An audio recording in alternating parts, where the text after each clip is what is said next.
Ia berkata bahwa sudah larut malam dan sebaiknya ia segera pergi. Namun, ia menambahkan bahwa ternyata ia hampir lupa. Masih ada satu hadiah lagi yang sangat sulit ditemukan. Ia menjelaskan bahwa begitu dirinya masuk dalam daftar buruan L, ia langsung melarikan diri ke lapangan terbuka dan bersembunyi di sana. Tim investigasi Guild DJB akhirnya berhasil menemukan identitas presiden perusahaan pinjaman Yari. Ia mengatakan bahwa orang itu sudah dianggap hilang dari catatan, sehingga ia sendiri bisa menangani urusan dengannya. Namun, ia bertanya-tanya mengapa orang itu harus melakukan perbuatan buruk seperti itu. Ia pun berkata, kalau mau, ia bisa saja menyerahkannya ke pihak berwenang atau mengurungnya dalam penjara bawah tanah. Ia lalu memanggil Mark Junho yang sedang bermain bersama Gunwo dan mengatakan bahwa ada seseorang yang ingin menemuinya. Ia akan mengirimkan alamat pusat distribusi DGB dan memintanya langsung menuju ke sana. Jangan lupa juga untuk minum obat sebelum pergi. Setelah itu, ia meninggalkan tempat itu, mengatakan bahwa adiknya akan mengurus sisanya sendiri. Demian berpesan dengan hangat, anggap saja mereka sebagai keluarga dan hubungilah mereka kapanpun kamu mau. Beberapa waktu kemudian, Park Junho tiba di pusat distribusi DGB. Ia masuk ke sebuah kontainer dan menemukan Kim yang terikat di kursi, dalam kondisi sangat buruk dengan luka parah. Kim bertanya mengapa ia ada di sana dan Park Junho menjawab bahwa ia diberitahu ada seseorang yang ingin menemuinya. Kim pun bertanya apakah kakaknya ikut datang, namun dijawab tidak. Kim kemudian mengungkapkan bahwa ia ingin dengan tulus meminta maaf atas kejadian waktu itu ketika ia sempat memukul Junho. Ia menjelaskan bahwa waktu itu ia marah karena kakak Junho memukuli anak buahnya. Namun, ia membantah terlibat dalam jebakan yang membuat kakak Junho terperangkap di dungeon level 5. Ia bersikeras bahwa ia bukan dalangnya dan bertanya, apakah kau pikir rentenir kecil seperti aku mampu melakukan hal sebesar itu? Ia pun mengungkapkan bahwa semua ini adalah permainan Biro dan DJP yang memanfaatkan kakak Junho untuk meraup keuntungan, sementara ia sendiri hanya dijadikan kambing hitam. Akibatnya, bisnisnya bangkrut dan ia harus melarikan diri. Kini, bahkan nyawanya pun terancam. Junho bertanya apakah ia bisa pergi sekarang, tapi Kim memohon agar ia membantunya keluar dari tempat itu. Ia mengingatkan bahwa dulu ia pernah membantu meminjamkan uang saat mereka kesulitan, bahkan mencarikan pekerjaan untuk ibu mereka. Ia berkata, ibu mereka pernah memintanya untuk tidak menceritakan hal ini pada Junho. Kilas balik pun muncul. Ketika Kim datang ke rumah Junho, ia mulai mengintimidasi istrinya. Ia bertanya apakah Junho sedang pergi lagi, mengungkapkan kekhawatirannya bahwa bunga utang mereka sudah menumpuk seperti gunung, dan keluarganya kini menderita karena Junho tak bisa menyelesaikan masalah itu. Sang istri memohon agar diberi kesempatan, dan Kim bertanya apakah ada makanan di rumah, dan apakah ia ingin dibantu mencari pekerjaan. Ia meyakinkan bahwa dengannya, mungkin saja utang mereka bisa lunas dalam waktu kurang dari 3 bulan. Ia bahkan memberikan sejumlah uang beserta kontrak, sambil berkata bahwa zaman sekarang, kehidupan seorang wanita bisa berubah dalam sekejap. Sebelum pergi, ia memperingatkan bahwa kalau lain kali mereka datang dan tidak menemukan suaminya, maka merekalah yang akan diambil. Seketika itu Junho kaget dan bertanya, istriku datang ke rumahmu? Kim menjawab bahwa memang benar, ketika kau tidak ada, dia datang dan memohon padaku. Junho pun terbayang akan masa lalu di dalam sebuah kertas yang berisi tulisan, aku sudah lelah bersamamu dan jangan cari aku. Saat itu juga Junho bertanya, apakah kau tahu di mana dia sekarang? Kim menjawab, keluarkan aku dari sini dan akan ku beritahu. Sementara itu, Park Suho sedang duduk di dalam mobil ketika menerima pesan dari Kim Miso yang memberitahukan bahwa mereka sudah mendapat balasan dari dokter Toddler yang ingin bertemu dengannya di Inggris. Ia pun teringat sebuah momen ketika seseorang berkata bahwa dengan penemuan alat pengukur energi dimensi dan generator kristal darah, dialah yang bertanggung jawab atas dimulainya era industri dimensi. Dia berpikir bahwa mungkin dia tahu hubungan antara rahasia kekacauan waktu, retakan dimensi, dan planet tempat dia berada. Mungkin, hanya mungkin, ada cara baginya untuk bertemu saudara-saudaranya lagi. Dia mencoba sekali lagi menelepon Junho untuk pulang, tapi tidak ada jawaban. Akhirnya, dia memerintahkan sopirnya untuk menuju ke kontainer DGB di seberang taman. Sesampainya di sana, Junho membawa Kim keluar dari kontainer dan memasukkannya ke dalam mobil. Setelah berkendara beberapa saat, mereka tiba di tempat tujuan. Junho bertanya apakah istriku ada di sana. Mereka mengatakan bahwa orang-orang mereka akan segera membawanya ke tempat istrinya berada. Tak lama, anak buahnya tiba, mengepung mobil sambil bersorak senang melihat bos mereka masih hidup. Mereka mulai menggoda Junho. Dengan serius, Kim meminta salah satu pria itu untuk membawanya menemui istrinya. Mereka mengantarnya masuk ke sebuah gedung, dan di dalam, ia melihat cairan merah berceceran di mana-mana, bersama banyak mesin penggiling daging. Kim menjelaskan bahwa tempat itu dulunya adalah perusahaan peminjaman penggiling daging yang cukup terkenal, dan mereka telah memproses lebih dari 200 kantong daging di sana. Junho bertanya lagi tentang istrinya. Namun tiba-tiba, Kim maju dan memukulnya dengan tongkat, sambil berkata bahwa mereka telah melukai istrinya di mesin itu. Dia menambahkan bahwa istrinya tidak tahu caranya berterima kasih, padahal dia bisa saja hidup dengan nyaman di sini, dicintai. Sambil memukulinya dengan keras, Kim berkata, "Tidakkah kau sadar, Junho, bahwa bisnis kami runtuh gara-gara saudaramu?" Sementara itu, Kim terus melukai Junho yang tak berdaya, bahwa selama ini Kim mencari cara untuk membalas perlakuan Park terhadapnya. Junho teringat kenangannya bersama sang istri. Dia berpikir, dulu dia percaya bahwa begitu dia lulus SMA, penderitaan itu akan berakhir. Tapi bahkan setelah dewasa, dia tak pernah melihat ujung dari masalah itu. Hanya ia, satu-satunya orang yang mau mendekati seseorang sepertinya. Dan satu-satunya yang bisa dia berikan padanya hanyalah sikap histeris seseorang yang mencoba kabur dari kenyataan dan kemiskinan ekstrem. Jika mereka bisa bertemu lagi, dia hanya ingin memohon satu kesempatan lagi. Kim kemudian berkata bahwa mereka akan mematahkan pergelangan kakinya, seperti yang mereka lakukan pada istrinya, lalu perlahan-lahan menjatuhkannya, kaki lebih dulu, ke dalam mesin. Seorang pria mendekat membawa palu, siap menyerang. Dengan tubuh tak berdaya, Junho berkata, "Terima kasih sudah mengingatkanku akan masa lalu." Kim seketika kaget, lalu Junho berkata, "Orang sepertiku memang pantas mendapatkan ini." Tapi tiba-tiba, Junho bangkit, melukai lengan pria itu sambil berkata bahwa dia sudah berjanji untuk tidak melakukan hal seperti ini lagi, tapi dia tidak bisa membiarkan mereka hidup. Mereka semua kaget dan berkata, dia adalah seorang awakener. Dari kisah ini kita tahu bahwa orang yang tersakiti akan jauh lebih mengerikan. Dia maju menyerang, melukai pria itu, dan dalam hitungan detik melukai kepala Kim. Orang-orang di sekitar panik, berlarian menyelamatkan diri. Namun di sebuah gedung lain, Park Soo-ho berdiri terlihat dengan senapan sniper dan menembak pria lain yang mencoba kabur. Dia tersenyum puas melihat saudaranya, mengatakan bahwa sekarang dia bisa menjalani hidupnya dengan baik, bahkan tanpa bantuan siapapun. Sementara itu, berita di televisi mengabarkan bahwa meskipun daerah sektor Gomuk 2 atau kawasan lama GCK sering menghadapi bahaya akibat kebocoran dungeon, seluruh wilayah Gyeongbuk tampaknya mulai lebih aman berkat bantuan pasukan khusus dari provinsi Seoul-buen dan Gwangju. Namun, opini publik menyebutkan bahwa para guild kesulitan menahan ledakan jumlah dungeon yang terus bertambah, memicu kekhawatiran warga yang semakin hari makin besar. Reporter mengatakan bahwa mereka bisa mendengar sorak para tentara, termasuk dari pasukan tempur terkuat Korea, Special Forces 77A. Pasukan khusus itu dikabarkan sedang kembali ke barak sementara pasukan pertahanan provinsi setelah menyelesaikan misi mereka. Di berita berikutnya, muncul skandal panas yang terkait dengan Song-yi yang bersama Park Soo-ho. Melihat itu di televisi, Kim Mi-so menjadi marah. Choi yang melihat berita itu berkata, "Katakan kalau ini tidak nyata dan sepertinya ia cemburu." Adegan beralih pada Mi-so yang terlihat duduk merenung sambil berkata, "Apakah aku harus fokus pada Park dan bukan dungeon level 4? Tak lama kemudian, Kim Mi-so menerima telepon dari Park Soo-ho. Park Soo-ho mengatakan bahwa ada sesuatu yang membuatnya penasaran. Dia bertanya, apa yang terjadi jika seorang awakener digigit oleh necrophil?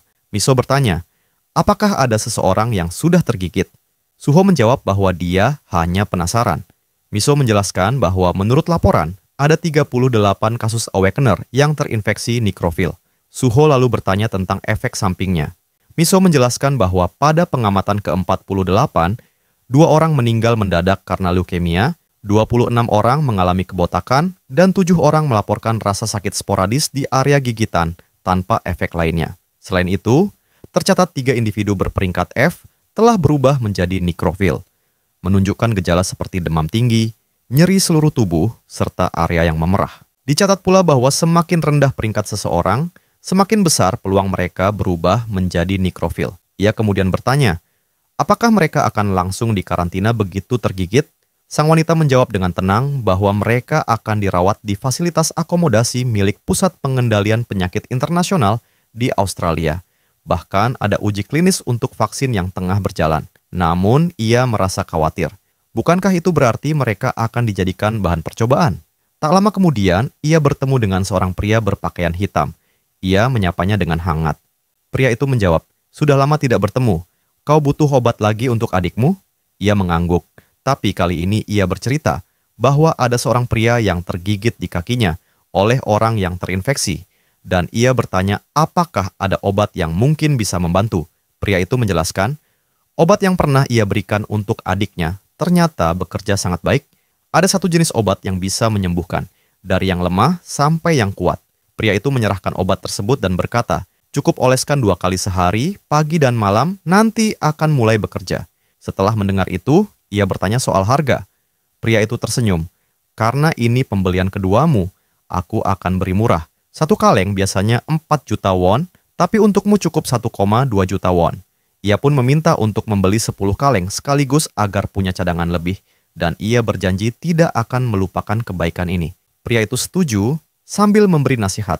Kalau muncul kejang, buatlah dia pingsan. Lalu oleskan obat ini supaya penyebarannya berhenti.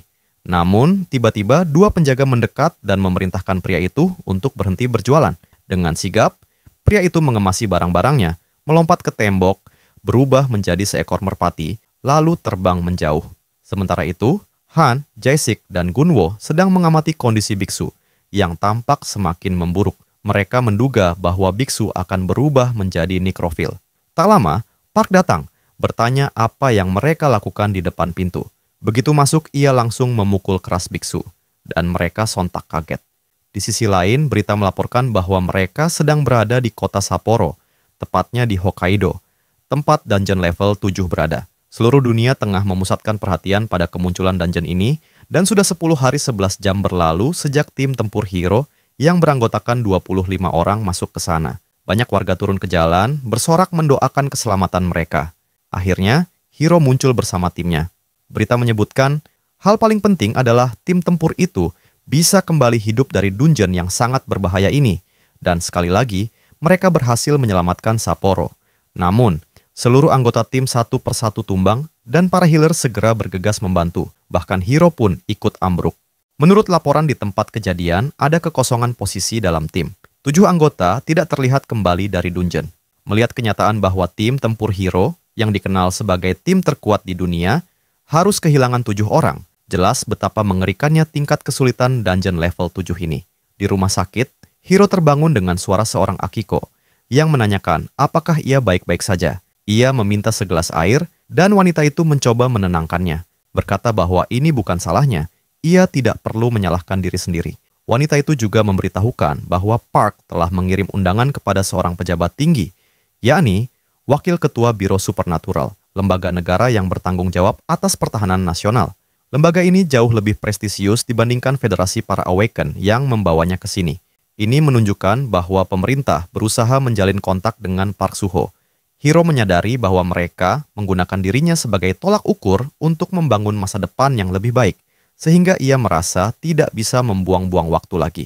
Terutama setelah munculnya dungeon level 7 jauh lebih cepat dari yang diperkirakan.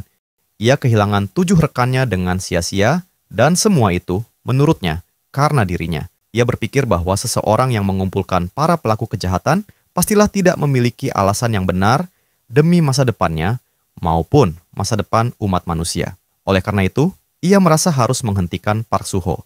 Ia pun memerintahkan untuk segera mencari semua kapal yang dapat berlayar dari Tsushima ke Busan, dan jika tidak ada, agar segera diatur pembuatan satu kapal supaya mereka dapat berangkat setelah beberapa waktu. Sementara itu, Juno terbangun di rumah dan melihat kartunya di atas meja. Ia menyadari bahwa dirinya kini sudah resmi terdaftar sebagai seorang tentara bayaran. Sementara Han duduk di kamarnya sambil memeriksa saluran TV Guild Suho. Ia memperhatikan bahwa jumlah penonton telah menurun sejak semua orang mengetahui bahwa Suho adalah seorang penjelajah dungeon. Tetapi ia tetap berpikir bahwa sekarang ia memiliki hampir 10 miliar won di rekeningnya, meskipun sebelumnya telah melewati banyak pertarungan dengan Park. Juno tiba-tiba masuk ke kamar dan bertanya, apakah Jae-sik pergi ke suatu tempat karena ia tidak menemukannya dimanapun. Han berkomentar bahwa Jae-sik adalah seorang penggemar latihan yang kemungkinan sedang berlatih di hutan. Terlihat Jae-sik sedang berlatih di sebuah hutan. Jae-sik berpikir bahwa jika ia lambat, ia akan tertinggal lagi. Ia merasa tidak bisa membiarkan sejarah terulang. Di tempat lain, Park Suho bertanya kepada seseorang biksu tentang kesehatan Meonjin. Biksu memberitahu bahwa biksu Meonjin kini sudah bisa bangun dari tempat tidur, bahkan bisa berolahraga di pagi hari, dan selera makannya pun telah membaik. Ia menceritakan kenangan masa kecilnya kepada Park Suho. Dulu, ketika anak-anak lain sering mengejeknya karena ia seorang yang hidup sendiri dan memiliki kondisi alopecia sistemik bawaan, ia menyadari bahwa dirinya berbeda dari yang lain. Karena itu, ia membangun tembok dalam hatinya, memisahkan dirinya dari dunia luar. Namun suatu hari, seorang guru datang, memintanya ikut ke kuil Bonimsa, dan membawanya ke sana. Ia berkata bahwa ketika kuil Bonimsa terbakar habis, seharusnya itu menjadi akhir dari segalanya.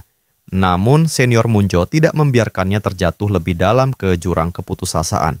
Munjo menyelamatkan jiwanya yang sedang tenggelam dalam kesakitan, dan bahkan membangun kembali kuil Bonimsa, sehingga ia bisa meletakkan beban di hatinya. Kini ia telah menetapkan tujuan untuk membantu orang-orang yang menderita, dan ia akan berjalan di jalan seorang asura, seorang pejuang yang berdedikasi untuk menolong sesama. Di samping mereka, seseorang melompat keluar jendela sambil berkata bahwa lain kali ia akan naik bersama. Sementara itu, Hiro dan Akiko sedang dalam perjalanan menuju Busan dengan perahu.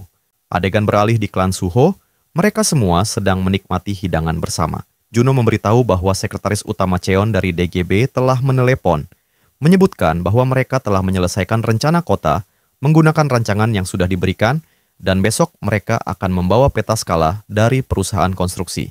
Pembangunan infrastruktur dan perumahan juga akan segera dimulai. Park Suho mengingatkan mereka untuk memastikan pekerjaan dilakukan dengan baik, meskipun ia akan pergi sebentar. Jae-sik bertanya hendak kemana ia pergi, dan Park Suho menjawab bahwa ia akan pergi ke Inggris untuk bertemu Dr. Toddler. Namun Han memberitahu bahwa ia tidak bisa pergi sekarang, karena semua jalur penerbangan dan pelayaran sedang ditutup. Ketika ditanya alasannya, Jae-sik menjelaskan bahwa ada kabar besar tentang makhluk seperti Wyvern dan Megal yang menguasai langit dan laut. Park meminta untuk dijelaskan. Han berkata, dikatakan bahwa Wyvern sedang terbang melewati provinsi Pyeongnam, bahkan di laut juga sama. Juno menyarankan mungkin ia bisa terbang ke sana, tetapi Park Suho menjelaskan bahwa meskipun ia bisa berubah menjadi burung merpati, ia hanya bisa terbang sekitar 10 menit, membuatnya bertanya-tanya berapa lama lagi ia harus menunggu. Jae-sik memeriksa ponselnya dan menyebutkan bahwa tim tempur Cina telah mencoba melawan makhluk-makhluk itu, dan para ahli memperkirakan Cina akan menghancurkan mereka dalam waktu sebulan. Han berpikir pasti ada cara lain. Lalu ia menyarankan untuk menemukan seekor elang emas yang telah terawaken kekuatannya dan mencoba menjinakkannya. Park Suho bertanya di mana bisa menemukan makhluk seperti itu, dan ia menjawab bahwa ia melihatnya di sebuah video di kanal YouTube Survival. Ia menjelaskan bahwa wilayah utara DMZ saat ini menjadi surga bagi hewan liar, dan di video itu diperkenalkan juga binatang-binatang besar yang harus membangkitkan kekuatan mereka untuk bertahan hidup, termasuk seekor elang emas raksasa. Kemudian, Han dan Park pergi menuju tempat itu dengan mengendarai mobil. Sementara itu, Hiro dan Akiko sedang melakukan perjalanan menuju Seoul dengan mobilnya juga. Seorang wanita berkata bahwa apabila lokasi mereka sampai bocor, hal itu bisa menimbulkan masalah serius. Pria itu menjawab bahwa situasi seperti itu kemungkinan besar akan menjadi isu diplomatik antar negara. Sang wanita kemudian menyarankan, bukankah akan lebih aman jika pria itu dibawa ke panggung resmi, seperti SFC. Namun, ia menjawab bahwa ia tidak bisa menunda lagi, dan melawan secara diam-diam akan menjadi cara paling bersih. Sementara itu, Park Suho dan Han tiba di zona demilitarisasi, DMZ, untuk mencari burung elang emas. Namun, Han tiba-tiba dikepung oleh babi hutan besar dari level 5. Han ingin melawannya, namun ia sadar bahwa hewan itu tampak kuat. Lalu ia berlari sambil memanggil Park Suho. Tiba-tiba datang seekor kelinci hitam yang menakutkannya. Park Suho datang menyelamatkan, mengusir kelinci tersebut, lalu duduk di atas babi hutan sambil berkata, apakah Han butuh tumpangan? Han pun mengendarai seekor serigala, meskipun burung elang yang mereka cari belum ditemukan. Park Suho kemudian menelepon Kim Miso dan menanyakan keberadaan gadis pirang, karena ia sudah lama tak bisa menghubunginya. Kim memberitahu bahwa Choi telah dikirim ke wilayah Gyeongbuk.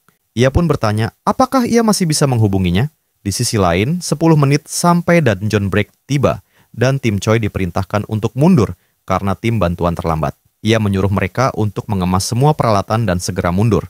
Tiba-tiba, Choi menerima panggilan dari Park Suho yang berkata bahwa sudah lama tidak bertemu. Ia kaget, lalu Park menjelaskan bahwa harus segera menemukan seekor elang dan bertanya, apakah kemampuan clairvoyance-nya bisa digunakan? Merasa kesal, ia langsung menutup telepon dan berkata, dasar playboy. Park lalu bertanya, apakah aku seperti itu? Han, yang sedang bersama mereka, melihat asap di kejauhan dan bertanya apa itu. Pria itu menjawab bahwa itu memang tampak seperti asap. Setelah memeriksa berita di ponsel, Han menunjukkan artikel tentang bintang laut yang lepas dan sedang bergerak menuju gangwon. Dikatakan bahwa mereka menyemburkan api, menyebabkan ledakan, dan membakar sekitarnya, bahkan itu sungguh merepotkan. Beberapa saat kemudian, mereka melihat bulu-bulu burung bertebaran di sekitarnya. Han memperingatkan bahwa api menyebar dengan cepat dan mereka harus segera melarikan diri. Hewan dan burung-burung pun ikut melarikan diri demi menyelamatkan dirinya. Park Soo-ho menduga ini bisa jadi ulah seorang pembakar hutan. Tiba-tiba, ia melihat elang emas di antara kawanan burung dan kegirangan. Park berkata, kau akan pulang bersamaku. Berita pun menyiarkan kebakaran hutan di Gangwon, menjelaskan bahwa angin lokal memperparah penyebaran api yang berasal dari bintang laut tersebut. Di tempat lain, Han menonton berita itu dan berkomentar bahwa inilah alasan kenapa rating berita TV begitu rendah. Ia lalu mengunggah video yang direkamnya, dan dalam sekejap, videonya mendapat 400.000 penonton. Park Juno dan Jae-sik menelponnya, memberitahu bahwa dungeon level 2 telah muncul di dekat mereka, dan mereka masih punya 3 izin bebas masuk. Mengapa mereka berdua tak bisa menanganinya sendiri? Juno menjelaskan bahwa ia memiliki jumlah skill terbanyak, dan Jae-sik menambahkan bahwa biksu sedang menunggu di dalam mobil. Han menjawab bahwa ia akan segera bergabung setelah selesai mengunggah video yang baru saja ia edit. Dalam video itu, ia menambahkan iklan dramatis. Bumi sedang dikepung oleh monster. Langit telah hilang, lautan telah direbut. Namun, tak ada yang dapat menghentikan petualangan Park Soo-ho. Terlihat Park berdiri di atas tebing. Ia lalu berkata, aku akan kembali, tolong jaga rumah. Setelah itu, ia mengeluarkan sayap dan terbang pergi. Sementara itu, di sebuah motel, Akiko melihat sebuah iklan dan memberitahu Hiro bahwa sepertinya Park Soo-ho sedang tidak berada di Korea. Ia menunjukkan sebuah peta, dan Hiro pun terkejut saat mengetahui bahwa Park tiba-tiba pergi ke London. Hiro mulai berpikir, jika Park berasal dari masa depan yang lebih jauh darinya, tentu ia sudah mengetahui semua rencananya dan sengaja menghindar. Dari situ, Hiro menyimpulkan bahwa penghindaran itu berarti Park belum siap untuk menghadapinya, dan ia harus membawanya ke panggung sebelum Park benar-benar siap. Akiko menyarankan agar mereka tidak hanya menunggu di tempat. Hiro menjawab bahwa ia perlu memprovokasi Park agar mau naik ke panggung itu. Di sisi lain, Park Soo-ho, yang sedang dalam perjalanan ke London, merasa gelisah. Ia khawatir tidak akan sampai tepat waktu. Tak lama kemudian, ia menyadari bahwa salah satu skill atribut api telah hilang dari layar statusnya. Ia menduga ia melewatkan peringatan tersebut karena sempat pingsan. Setelah berhasil memadamkan api liar, ia memeriksa poin peri api dan terkejut karena nilainya tiba-tiba menjadi sangat mahal. Layar statusnya menampilkan waktu tersisa untuk fusion 60 detik. Sementara itu, di tempat lain di wilayah Su, Choyong bersama pamannya sedang membidik seekor hewan besar. Choyong menembakkan panah ke arah hewan tersebut, lalu melihat sesuatu jatuh dari langit. Ia bertanya kepada pamannya, apa itu? Pamannya menjawab bahwa itu tidak penting dan menyarankan mereka tetap fokus menangkap hewan besar itu. Saat mereka mendekati objek yang jatuh, mereka melihat kilatan cahaya biru. Choyong berkata, bukankah itu terdengar seperti suara manusia? Pamannya menduga bahwa mungkin itu alien yang meniru suara manusia. Tak lama kemudian, Park Soo-ho muncul dari balik cahaya sambil berkata bahwa ia benar-benar mengira dirinya akan mati. Mereka langsung terkejut dan bertanya, hei, apakah kau manusia? Mereka sempat mengira ia berasal dari wilayah Joseon. Dengan bingung, Park bertanya, Joseon. Park Soo-ho memperkenalkan dirinya dan menanyakan di mana mereka berada. Choyong memperkenalkan diri dan berkata bahwa meskipun Park jatuh dari ketinggian yang sangat tinggi, ia tampak masih bugar. Park menjelaskan bahwa ia memang sedikit sakit, tapi masih baik-baik saja. Ia lalu bertanya, tapi ini di mana? Mereka memberitahunya bahwa saat ini ia berada di Sinju, dan jika terus berjalan sedikit lagi, ia akan mencapai Sungai Yalu. Salah satu dari mereka berkata bahwa Park berbicara seperti orang Yalu, lalu bertanya mengapa ia bisa jatuh. Park menjawab, aku cuma terbang dan jatuh. Mereka terkejut. Cuma jatuh?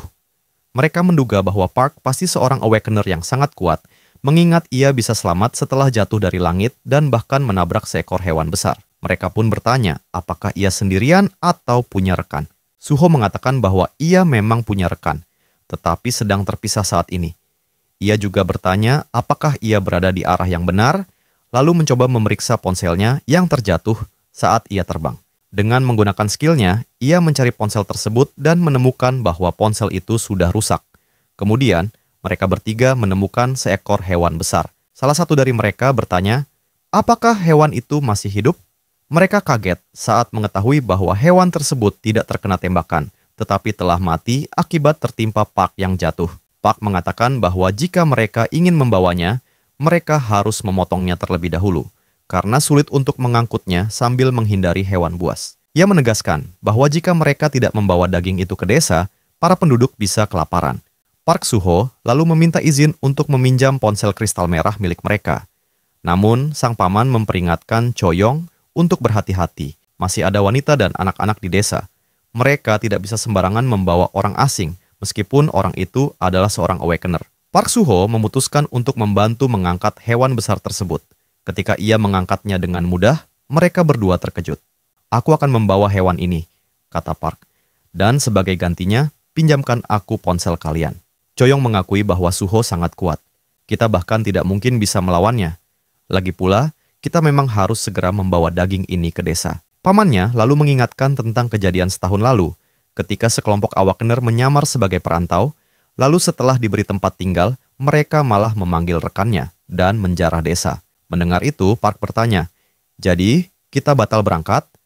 Akhirnya, mereka bertiga berangkat ke desa dengan sepeda motor, sementara Park Suho berlari mengikuti dari belakang. Mereka sangat terkejut melihat kecepatan larinya yang luar biasa. Setibanya di desa, mereka mendapati kondisinya kacau. Gerbang rusak dan suasana penuh kepanikan. Sang paman bertanya kepada warga apa yang terjadi. Seseorang menjelaskan bahwa tiba-tiba seekor monster bersayap muncul, menyemburkan api ke arah desa, dan menyebabkan kekacauan. Dalam situasi panik itu, Jamyang berusaha mengevakuasi warga ke tempat perlindungan. Namun, seekor makhluk bersayap menyambar Heon dan membawanya pergi. Paman itu segera membentuk tim kecil untuk menyusul dan bertanya, kemana makhluk itu membawanya? Seorang pria menunjuk ke arah pegunungan berbatu. Choyong lalu mendekati Park Suho dan dengan sungguh-sungguh memohon bantuannya, berjanji akan selalu mengingat kebaikan tersebut. Suho menyetujui dan berkata bahwa ia akan meminjam ponsel mereka setelah kembali. Kemudian, tubuhnya berubah menjadi seekor elang, dan ia terbang melintasi pegunungan. Sementara itu, seorang pria tengah dikejar oleh seekor beruang liar. Ia berusaha melarikan diri, tetapi terjatuh karena terkena batu. Choyong mencoba melawan beruang itu, dan pertarungan sengit pun terjadi. Setelah beberapa saat, salah satu dari mereka berkata putus asa, kita tak mungkin menang melawan beruang gila ini. Kita mungkin mati di sini sebelum sempat menemukan Heon. Luka mereka semakin parah, dan suasana menjadi suram. Sudah terlambat, katanya. Makhluk bersayap itu pasti sudah melukainya. Tepat saat harapan hampir hilang, Park Suho muncul dan menendang beruang itu dengan kekuatan luar biasa, melemparkannya jauh. Semua orang terkejut melihatnya. Mereka segera bertanya siapa dia, dan Suho menjawab bahwa ia datang atas permintaan Choyong. Ia pun bertanya tentang keberadaan Heon.